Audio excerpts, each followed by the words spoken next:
نستخدم فيها بواقي كحك أو بسكوت. لو متبقي عندنا من العيد كحك أو بسكوت تقدري تستغليه وتستخدميه في الوصفة دي. طبعا لو مش عندك كحك أو بسكوت تستخدمي أي نوع بسكوت تفضليه، أهم حاجة يكون بسكوت سادة. وطبعا الكحك عندي كان محشي عجوة، فرمته في الخلاط أو في الكبة زي ما شفنا كده لحد ما يبقى ناعم معانا بالشكل ده. وجبت حلة ضفت فيها لتر من الحليب، ضفت عليهم معلقتين كبار من النشا ومعلقتين كبار من الدقيق، ضفت كمان عليهم معلقة من السكر ونقطتين من الفانيليا. التحلية هنا تقدري تزوديها او تقلليها زي ما تحبي، بس انا حبيتها تكون قليلة عشان باقي الطبقات وكمان الكحك والبسكوت فيه نسبة من السكر، فما تكونش معانا التحلية مسكرة بزيادة. ورفعت خليط اللبن والنشا على النار مع التقليب طبعا المستمر لحد ما تقل معانا القوام وبدأ يغلي. وبعدين جبت بولات او كاسات ضفت فيها كمية من الكحك المفروم اللي احنا فرمناه بالشكل ده، وضفت كمان عليهم قطعة من المانجا كنت شايلاها كده في الفريزر مكعبات، طلعتها وحطيتها كده على البسكوت زي ما شفنا.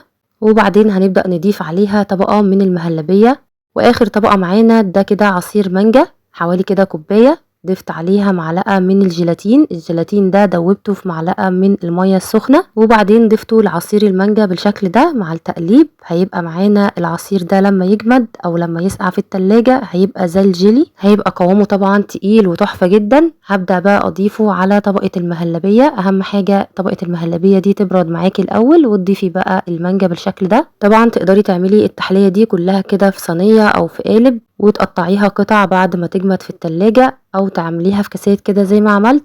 واخر حاجة بقى بحط قطعة من المانجا على الوش بالشكل ده ونسيبها تهدى شوية وبعدين ندخلها التلاجة تجمد معانا. وما شاء الله زي ما شايفين الكمية معانا كتير جدا. وطبعا زي ما قلنا لو مش عندك اي بواقي كحك او بسكوت تقدري تستخدمي اي نوع بسكوت. ده شكل التحلية معانا بعد ما جمدت في التلاجة وقعدت كده حوالي ساعة او ساعتين. وده كده شكلها تاني يوم لما قعدت في التلاجة اكتر بقت متماسكة اكتر زي ما شايفين كده تحفة جدا. ومتنسوش بقى لايك للفيديو واشتركوا كمان في القناة وفعلوا الجرس عشان يوصل لكم اشعار باي فيديو جديد. استنوني في فيديوهات جديدة ان شاء الله.